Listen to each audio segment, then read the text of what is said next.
Hi everybody.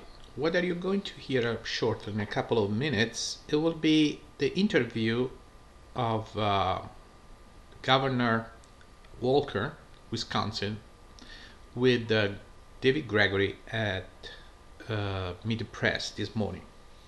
Interesting thing before we start is that there is a website, the right-wing website, is going to give strange Wisconsin polls in which they say that 71% approval for Governor Walker's budget is unbelievable, which is the opposite of what the national independent polls say, that practically 61% of the population is against him, of which 85% of the Democrats, 61% of independent, and even 41% of Republicans. Not to talk about the poll taken in Wisconsin, which says that 56% of the people in Wisconsin are against that. But the funniest thing about this website, Say Anything blog, is the fact that when they say click on the link so you can get the source of this poll, you click on that link and you get an ad. You don't get a link. So there is no source. They invented. That's the funniest part of all. What I would have loved to hear today is the fact that I don't know many people know that the governor of Wisconsin practically gets 6% more in his salary than any other governor in the United States. Well, considering the fact that the Senate, they have an average of revenue of 2.4 million, and in the Congress, $700,000 as an average, people should ask themselves why they don't cut their benefits first. Don't you think so? And another important factor, why they don't talk about the $130 billion that they gave, the governor gave to the billionaires because the budget was actually in surplus. And why they don't talk about the money they need to go and do the high-speed train. I lived in France and in Italy, and it was 10 years ago, and it's exceptionally good and saved a lot of money. Good morning. Protests grew in Madison, Wisconsin Saturday after days of demonstrations there by pro-labor supporters. The standoff started 2 weeks ago after Wisconsin Republican Governor Scott Walker proposed a budget balancing bill that would severely limit the rights of most public workers to collectively bargain. The bill would also require them to pay for 12.6% of the total cost of their health care premiums and contribute almost 6% of their pay toward their pension benefits. Walker's proposal is an attempt to close the $137 million deficit in this year's state budget, a shortfall that is projected to grow to $3.6 billion in the next 2 years. And here with us now from Madison, the man in the middle of all of this, Wisconsin Governor Scott Walker. Governor, welcome to Meet the Press. Good morning. Good to be with you, David. So that context is important because there's collective bargaining, which you'd like to limit, and there are the specific contributions that you asked the unions. They said they would do that.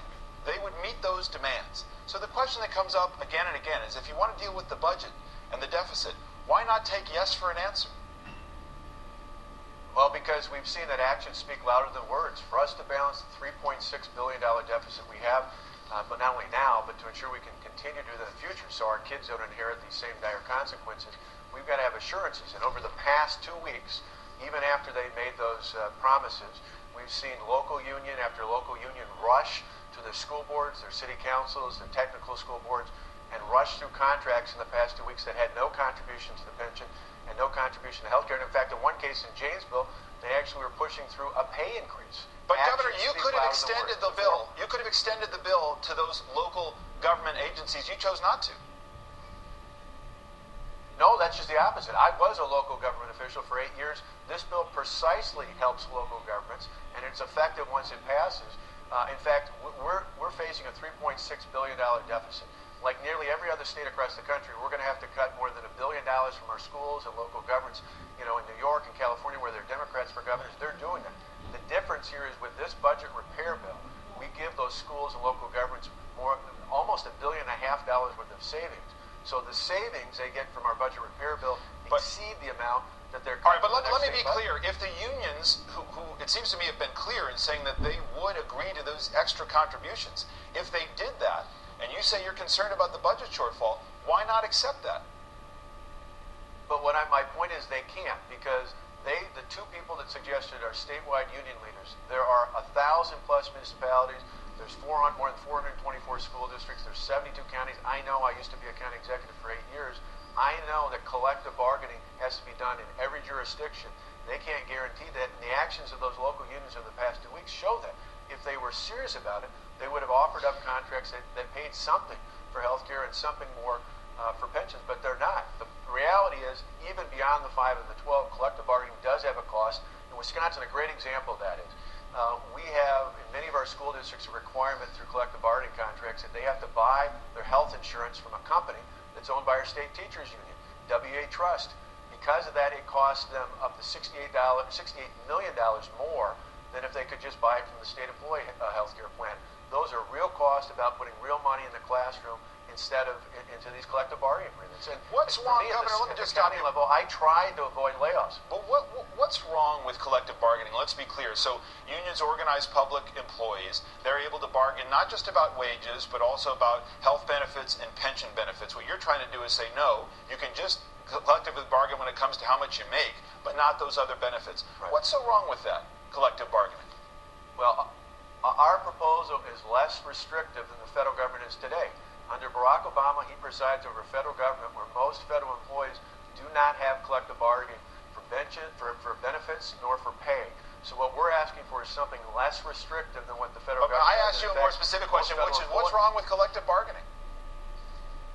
Well, for us, it's about the fact that, again, as a local official, I can tell you personally, time and time again, because of collective bargaining, when we had tough budgets in the past, when I was at the county presiding as the CEO there, I tried to do modest changes in pension. I tried to do modest changes in healthcare. In fact, one year, I literally tried to do a 35-hour work week to try and avoid massive layoffs and furloughs, and the union said, forget it. Embodied, emboldened by the fact that they had collective bargaining agreements, they said, go ahead, literally lay off 400 or 500 people. And to me, laying off people in this economy is just completely unacceptable. Let me ask you about... If we do not get these changes and the Senate Democrats don't come back, we're going to be forced to make up the savings in layoffs, and that, to me, is just unacceptable. I don't mean to we have a satellite delay here. It sometimes gets us to bump up against each other, but I want to focus on inconsistencies in some of your argument. You do have exemptions here. You said we're going to pass this bill, but if you're a cop or a firefighter, you don't have to make those extra contributions, and you can still collectively bargain. You seem to be picking winners and losers. Cops and firefighters don't have to join this. Are they more important than a teacher who spends 6 hours a day with children in Wisconsin? No, this is not a value judgment about employees, but it is ultimately about preserving public safety. We saw 2 weeks ago, when this debate first started, teachers here in Madison walked off the job for 3 days. Now, that was an inconvenience for a lot of parents. I know I've got 2 kids in public school. Anytime you have a disturbance like that, it's an inconvenience. But that contrasts the fact that even if there was one jurisdiction across the state where firefighters or police officers weren't on the job in full force, I can't afford to have a fire or crime committed where there's a gap in service, and it ultimately just boils down to public safety. Well, but again, if you're talking about austerity and you want to deal with this budget deficit, doesn't there have to be a sense of shared sacrifice? That everybody gets hurt? Well, there is. I'm affecting my family about this, the legislature, my cabinet. In fact, as elected officials, we'll pay a higher dollar amount, a higher percentage because of these changes to show that we're that serious about it. Now, the statewide firefighters union president has come out and said they take the 5 and the 12. I would suggest to every mayor out there that they take them up on that. But in terms of making that change, I can't afford to have a gap when it comes to public safety. I think that's the one thing universally, Republican and Democrat alike, liberal or conservative, that people know that we cannot have a gap in, and that's why we made that change in the bill. You were the subject of a crank call, a liberal blogger who was trying to draw you into a conversation about all of this, and you had a serious conversation, not knowing who you were talking to, and you talked about Ronald Reagan and him taking on the unions and the air traffic controllers, and you talked about putting this moment in some kind of context. This is part of what you said. Wisconsin's history, little did I know how big it would be nationally. Wisconsin's history, I said, this is our moment, this is our time to change the course of history. Change the course of history, and this is where critics say, you know, this governor is really more of an ideologue than someone who wants to solve a serious problem. You're going farther than other Republicans who have taken on pension and health care costs. to really go active after collective bargaining. And by your own admission, you're saying, well, there's some areas where we just can't afford that level of austerity. But if you're serious about austerity, doesn't it have to be a situation where everybody gets affected? Well, in the end, the reason I made that comment, and I do believe that, this is our moment in Wisconsin's history. It's one of those where for year after year after year, not just the last governor, but governors before, legislatures before, kicked the can. They've taken one-time fixes to push the budget problems off into the future. We can't do that. We're broke. Like nearly every other state across the country, we're broke. And it's about time somebody stood up and told the truth in the state and said, here's our problem, here's the solution, and acted on it. Because if we don't, we fail to make a commitment to the future, our children will face even more dire consequences. But Governor, if you say you're broke, I make no apology for the fact that this is an important moment in time. Governor, if you're really serious about the state being broke, you have a deal that you could take to get the contributions you need to solve the problem at hand. Why not separate that out from your views about collective bargaining? But David, my point is repeatedly, as a former local government official, I know that collective bargaining has a cost.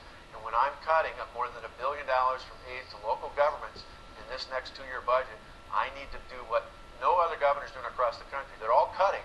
All but a handful are cutting. The difference is where we want to be unique in Wisconsin is we have to give those local governments the tools, and it goes beyond the 5 and the 12%. And as I mentioned repeatedly, I don't think we can take that 5 and 12%. Are you needlessly dividing your state? Have showed us the last 2 weeks that they're not going to do. No, I think in the end, the best way for us to move forward is for those 14 state senators. The state assembly did their job. Democrats in the assembly stood up, made their argument, made their case, did what they were elected to do. The assembly passed it. It is now at the point where we want to move forward. It's real simple.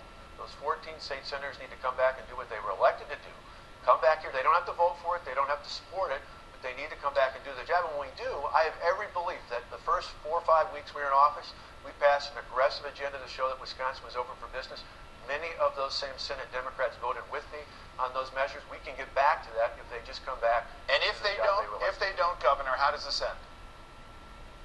Well, I'm an optimist. I'm an eternal optimist. As much as I understand there's passion, and that's, in America, that's great. We can have passion and be civil about it. But in the end, I believe that at least some of those state senators will come back. If we fail to pass this bill by Tuesday, we lose $165 million worth of savings. We continue down that path, we start seeing layoffs. I know that was one of the most difficult decisions I ever had to make when I was a county official, was considering layoffs. I would go to almost any ends to avoid that.